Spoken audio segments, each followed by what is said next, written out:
The text message glowed on my screen in the dark, sharp and cold as a knife. You're not invited to Christmas. 5 words from my son-in-law, no explanation, no warning, just a door slammed in my face. My fingers trembled as I dialed my daughter's number. Again and again, straight to voicemail. So I did what any mother would do. I showed up anyway. And what I saw through their window that night changed everything. A little girl, a secret, a lie so deep it unraveled our family forever. But something will happen next in this story that you would have never imagined. From which country are you enjoying the story? Make sure to tell us in the comments, and don't forget to subscribe. Because trust me, you won't want to miss what comes next. This is just the beginning. The phone screen glowed in the dim light of my bedroom, casting sharp shadows across the walls. It was nearly midnight, and I had been half asleep when the vibration startled me. A text. At this hour, my fingers fumbled as I reached for my glasses, the cold metal frames pressing into my temples. Then I saw the name Daniel, my son-in-law. The message was short, brutally so. Asterisk, you're not invited to Christmas. Asterisk, no explanation, no softening words, just that single cutting sentence. I sat up, the blankets pooling around my waist as I read it again, as if the words might rearrange themselves into something kinder. But they didn't. They sat there, stark and final. My thumb hovered over the screen, waiting for a follow-up text, an apology, anything to make sense of this. But nothing came. I tried Emily's number. It rang once, then went to voicemail. Again and again. Something was wrong. 3 years ago, Daniel had stood in my kitchen, hands shaking as he asked for my blessing to marry my daughter. He had been nervous, earnest. I promise I'll take care of her, he'd said, and I had believed him. Now this, I replayed the last few months in my head. Thanksgiving had been tense, Daniel quieter than usual, Emily avoiding certain topics. But nothing that explained this, nothing that warranted shutting me out completely, unless there was something I didn't know. The thought settled like ice in my chest. I got out of bed, the hardwood floor cold under my bare feet. I paced, my mind racing. Should I call again? Demand an explanation? Wait and hope this was some terrible mistake? No, I needed to see for myself. The drive to their house was a blur of snow and streetlights. My hands clenched the steering wheel, knuckles white. The radio played softly, some cheerful holiday song that felt like a mockery.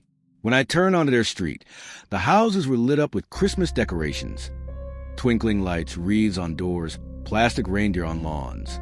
Their home was no different. The porch light was on, the windows glowing warm gold against the winter dark. I parked a few houses down, my breath fogging the windshield. For a moment, I just sat there, staring. What was I doing? Was I really about to barge in uninvited? Yes, because if something was wrong, I needed to know. I stepped out into the cold, the snow crunching under my boots. The air smelled like pine and wood smoke. I moved quietly, my pulse loud in my ears. Through the living room window, I saw them. Emily, curled on the couch, her blonde hair catching the firelight. Daniel beside her, his arm around her shoulders. And then movement, a child, a little girl, maybe 5 or 6, twirling in a red dress, laughing as Emily held out a plate of cookies. My breath caught. Who was she? Emily didn't have siblings. No nieces or nephews close enough to visit like this. The girl turned and the world tilted. She had my eyes, my mother's chin. And in that moment, I knew this wasn't just about being uninvited to Christmas. This was a secret, a big one, and I was going to find out what it was. The wind bit my cheeks as I stood there, frozen, staring through the window. The little girl, asterisk, who was she? Asterisk, laughed again, the sound muffled by the glass but bright and clear. Emily smiled at her, a smile I knew well, the same one she'd given me 1,000 times as a child. My stomach twisted. I should have knocked. I should have marched up to the door and demanded an explanation, but my feet wouldn't move, because deep down, I was afraid of what the answer might be. The girl skipped toward the Christmas tree, her small hands reaching for a wrapped present.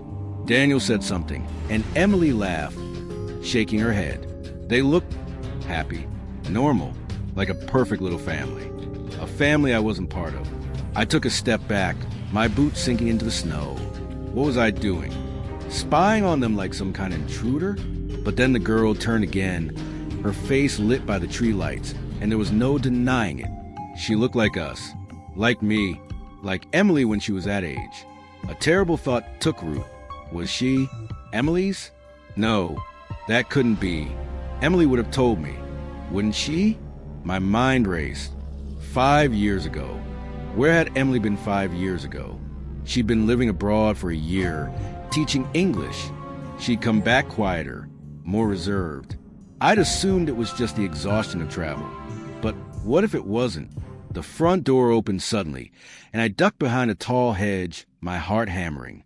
Daniel stepped out, his breath clouding in the cold air. He pulled out his phone, typing quickly, his face tense. I held my breath. After a moment, he went back inside, the door clicking shut behind him. I exhaled, my hand shaking. I needed to know the truth, and I wasn't leaving until I did. The cold metal of the porch railing bit into my palm as I gripped it for balance. My legs felt unsteady, like the ground might open up beneath me at any moment. That child's face, so familiar, so impossible, kept flashing behind my eyes every time I blinked. I counted to 10, then 20. The winter air burned my lungs with each shaky breath. Somewhere down the street, a dog barked, the sound sharp in the silent night. It was now or never. The walk to their front door took forever and no time at all. My finger hovered over the doorbell, trembling. What would I even say? Hi! I was spying through your window and saw a secret child who looks exactly like our family. The door swung open before I could decide. Daniel stood there, his broad shoulders filling the doorway. His smile froze when he saw me. Marilyn. Just my name, but it sounded like an accusation. Daniel. My voice came out steadier than I felt. We need to talk. Behind him, I could see Emily standing in the hallway, her face draining of color. The little girl peeked out from behind her legs, those familiar eyes wide with curiosity. Nom. Emily whispered. The words seemed to catch in her throat.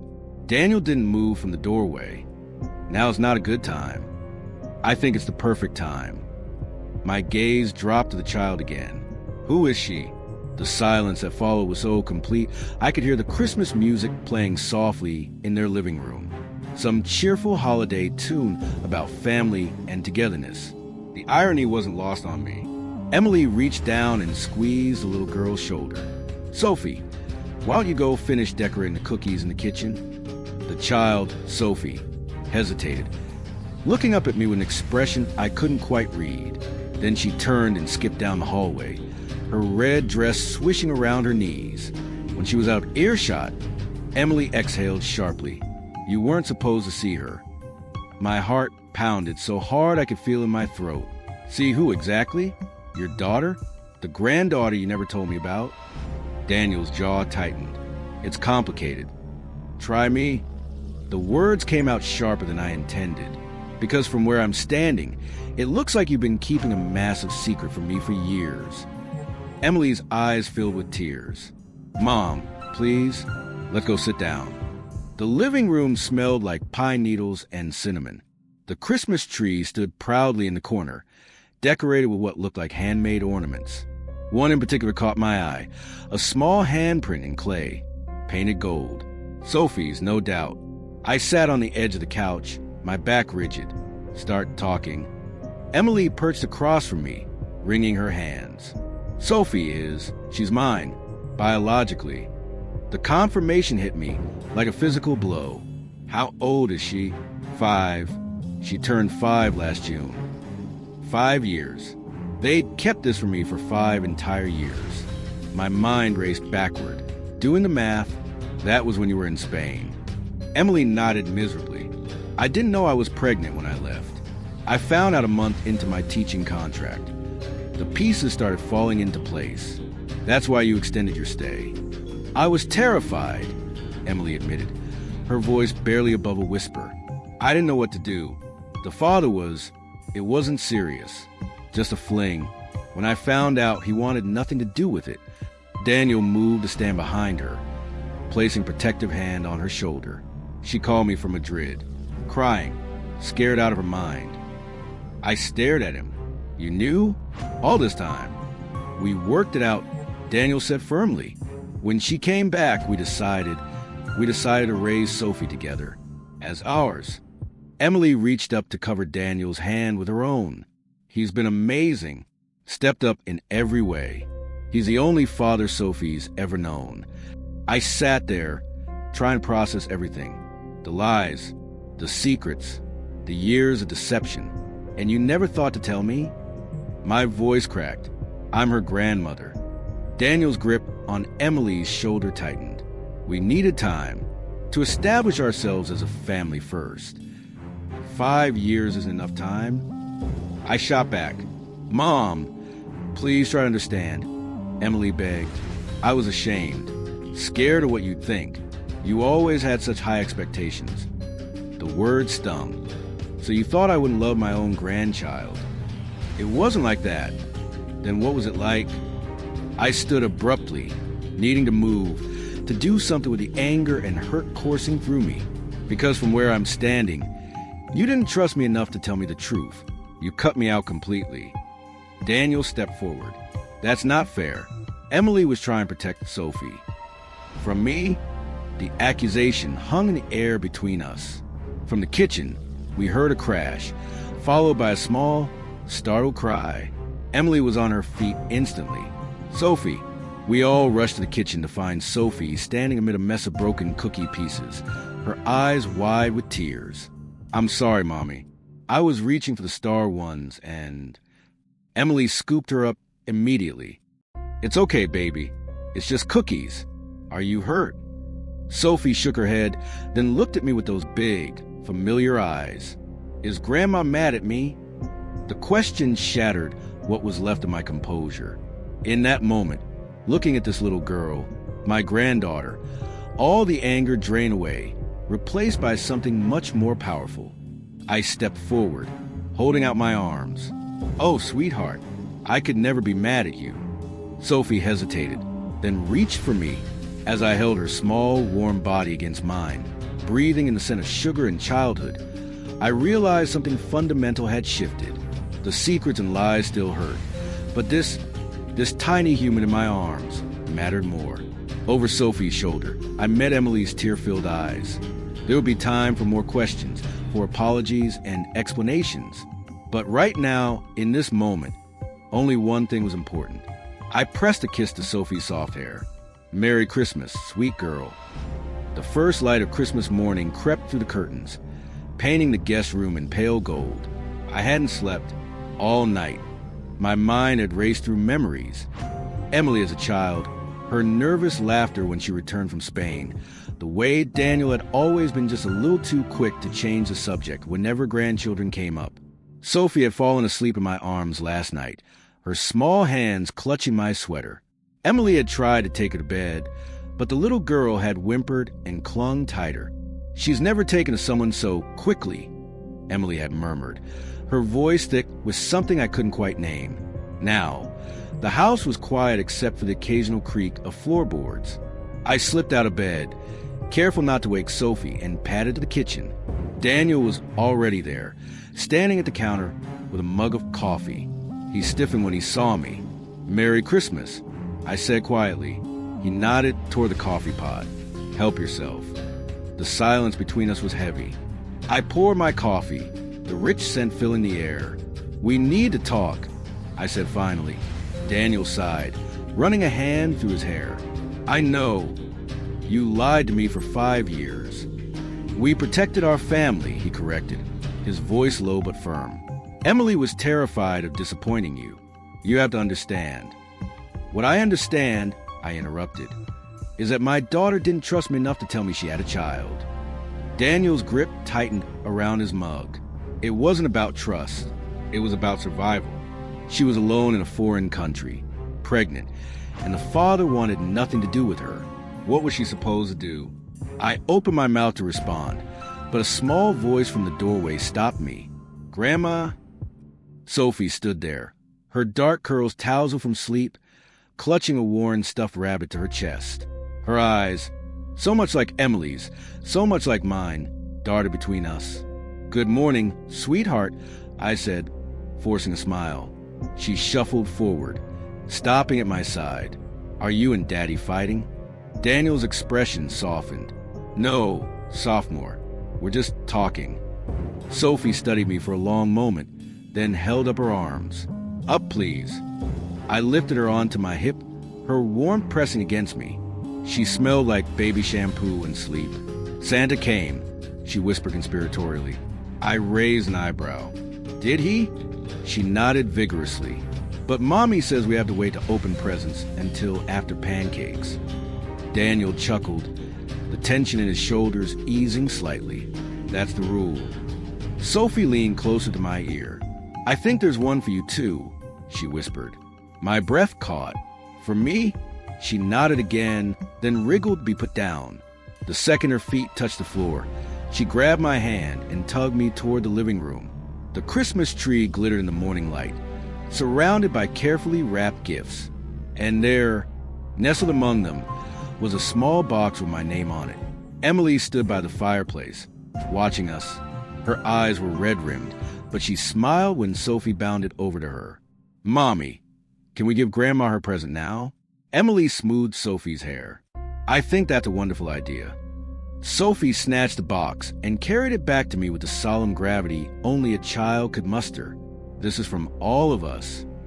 I took the box, my fingers trembling slightly. Inside was a simple silver frame, and in it, a photo of Sophie as a baby, wrapped in a blanket I recognized instantly. It was the same one I'd knitted for Emily when she was born. Emily stepped forward, her voice barely above a whisper. I kept telling myself I'd tell you when the time was right, but there was never a perfect moment. Tears blurred my vision as I traced the edge of the frame. 5 years. 5 years of birthdays, first steps, first words, all stolen from me. But then Sophie pressed against my leg, her small hand patting my knee. "Do you like it?" I swallowed the lump in my throat and pulled her close. "I love it." And in that moment, despite the hurt and the lies, I realized something. The past couldn't be changed. But the future, our future as a family, was still unwritten. And maybe, just maybe, that was the greatest gift of all. The scent of cinnamon pancakes still hung in the air as I sat on the living room floor, watching Sophie meticulously arrange her new toys. Each movement, each delighted squeal, was a tiny dagger twisting in my chest. 5 years, 5 Christmases, 5 birthdays. All those moments I'd never get back. Emily hovered near the fireplace, her fingers worrying the hem of her sweater. "Mom," she started, then stopped when Daniel placed a warning hand on her shoulder. I kept my voice carefully neutral. "I'd like to see more pictures." Sophie looked up from her doll. "I have a whole book. Mommy says I was the cutest baby ever." She scrambled to her feet and dashed down the hallway before anyone could stop her. The silence that followed was suffocating. Daniel cleared his throat. "Marilyn, we should... Did you ever plan to tell me?" The question came out sharper than I intended. Emily flinched. "Of course we did. We just kept waiting for the right time." I stood, suddenly unable to sit still. When would that have been exactly? Her high school graduation. Sophie's return saved Emily from answering. She carried a thick photo album, its cover embossed with gold letters. Sophie's first 5 years. My hand shook as I took it. The first page nearly broke me. There was Emily in a hospital bed, exhausted but radiant, cradling a newborn Sophie. And beside her, not Daniel, but a dark-haired stranger with his arm around her shoulders. "Who's this?" I pointed, my voice barely audible. Emily's face drained of color. That's Mateo." Sophie leaned against my knee. "That's my other daddy. He lives in Spain. He sends me presents sometimes." The room tilted. I turned to Emily, but it was Daniel who spoke. "We should have told you." His jaw was clenched so tight, I could see the muscle twitching. Mateo didn't want anything to do with Sophie at first. But 2 years ago, he reached out. Emily knelt beside me, her hands fluttering like nervous birds. He's been video calling every few months. Sends child support. We didn't know how to tell you. Because I'm what? The album slipped from my lap. Pages splaying across the floor. Some judgmental monster who wouldn't understand. Sophie's lower lip trembled. Grandma, why are you yelling? The hurt in her voice snapped me back to the present. I pulled her close, pressing a kiss to her curls. I'm not mad at you, sweetheart. Never at you. Over Sophie's head, I locked eyes with Emily. All the years of deception stretched between us. Not just about Sophie's existence, but about this other man, this other life. Daniel picked up the scattered photos, his movement stiff. We'll give you two some time. He scooped Sophie into his arms. Come on, kiddo. Let's go build that Lego set. When they were gone, Emily reached for me. Mom, please. I recoiled. How much more is there? What else have you been hiding? Tears streamed down her face. Nothing, I swear. Mateo was just a mistake. A college fling during my year abroad. When I told him I was pregnant, he ghosted me. I didn't hear from him again until Sophie was 3. The pieces clicked into place. That's why you were so upset after that trip to New York last year. You weren't visiting a friend. You were meeting him. Emily nodded miserably. He wanted to see her. Just once, he said. But then he kept asking for more visits, more photos. A cold realization settled in my gut. Does he want custody? I don't know. Emily's voice cracked. He says no, but he's always asking about her school, her doctor. I pulled her into my arms as she sobbed. My bright, confident daughter, reduced to this trembling mess of fear and regret. All these years, she'd been carrying this alone. The grandfather clock in the hallway chimed noon. Somewhere outside, children laughed as they tried out new Christmas bikes. And in this house, our fragile new beginning was already fracturing. The Christmas dinner table was too quiet. Only the clink of silverware against plates broke the silence as we picked at our food. Sophie, sensing the tension, swung her legs under her chair and hummed a carol to herself. I studied my daughter across the table. Emily's eyes were red-rimmed, her movement mechanical as she cut Sophie's turkey into smaller pieces. Daniel kept glancing at his phone, his jaw tight. Then the doorbell rang. All 3 adults froze. We weren't expecting anyone. Daniel pushed back his chair. I'll get it. Sophie perked up. Maybe it's carolers. But the voice that echoed down the hallway moments later was deep accented and entirely unfamiliar. Feliz Navidad, Daniel. I hope I'm not interrupting. Emily's fork clattered to her plate. Her face went deathly pale. Sophie gasped, Poppy. Before anyone could stop her, the little girl slid from her chair and dashed toward the foyer. I heard a man's delighted laugh, then Sophie's gleeful squeal. Emily grabbed my wrist with icy fingers. Mom, please. But it was too late. A tall, dark-haired man stepped into the dining room. Sophie perched happily on his hip. He wore an expensive-looking wool coat dusted with snow, and his smile revealed perfect white teeth. Mateo. He took in the scene, the half-eaten meal, Emily's terrified expression, my obvious shock, and had the decency to look apologetic. Ah, this is awkward. His Spanish accent curled around the words. He shifted Sophie's weight and extended a hand toward me. You must be Marilyn. I've heard so much about you. I didn't take his hand. Daniel appeared behind him, his face stormy. He just showed up, says he was in the neighborhood. Mateo chuckled, though his eyes remained sharp. I was visiting a friend in Boston and thought, why not surprise my favorite girl? He nuzzled Sophie's cheek, making her giggle. Emily finally found her voice. Sophie, sweetheart, why don't you go finish your dessert in the kitchen? But Poppy just got here. Sophie protested. Now, Mija, Mateo said smoothly, setting her down. Listen to your mother.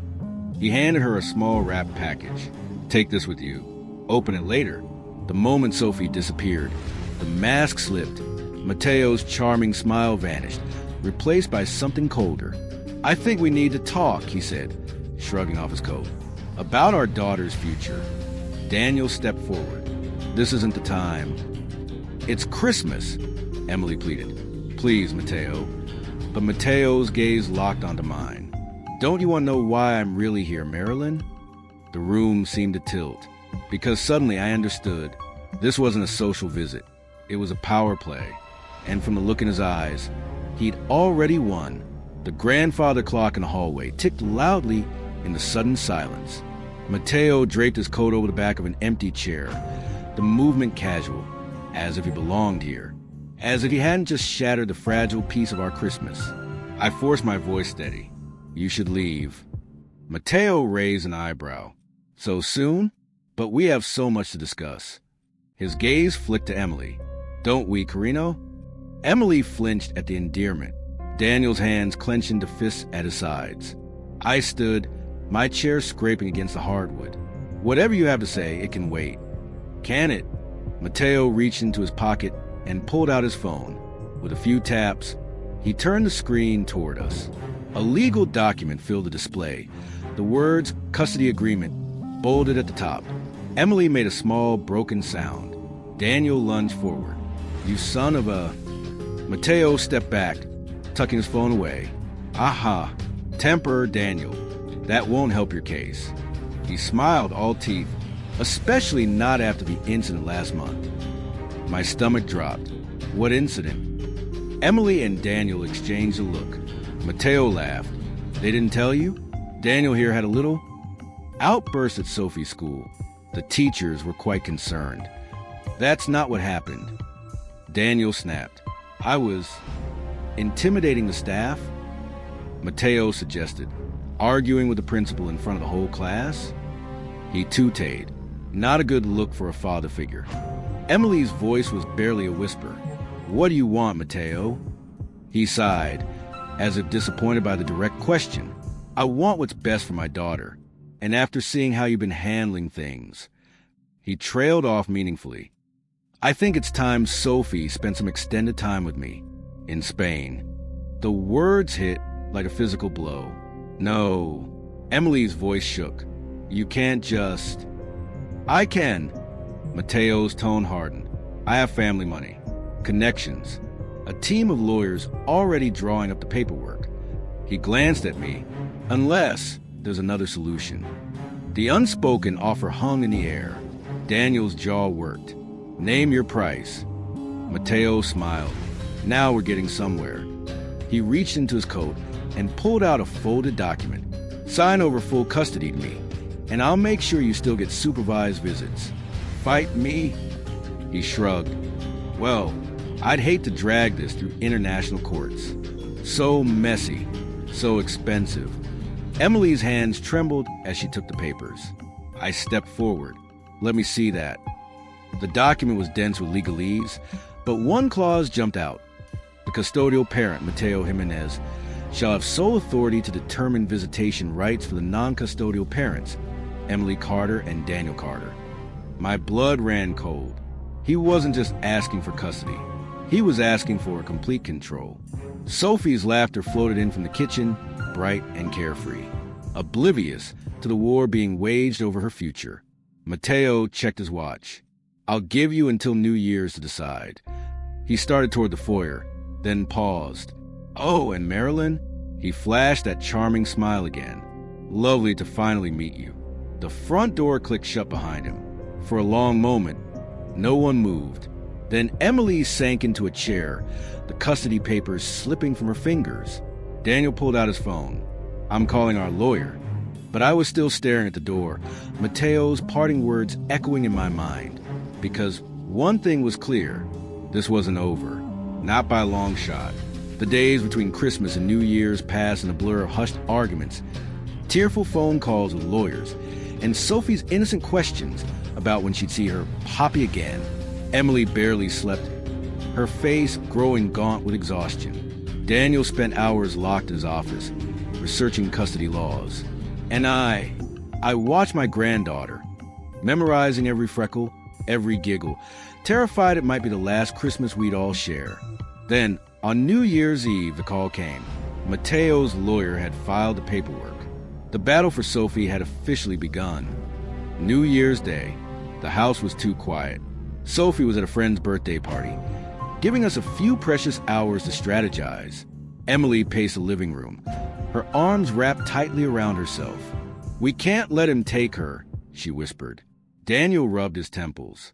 "The lawyer says our best shot is proving he's unfit, but we need evidence." I set down my coffee. "Then we find some." Emily stopped pacing. "What do you mean?" I met her gaze. Mateo didn't just appear out of nowhere. He has a past. And if we dig deep enough, we might find something he doesn't want the courts to see. Daniel's eyes narrowed. "You're talking about hiring an investigator." "I'm talking about fighting back."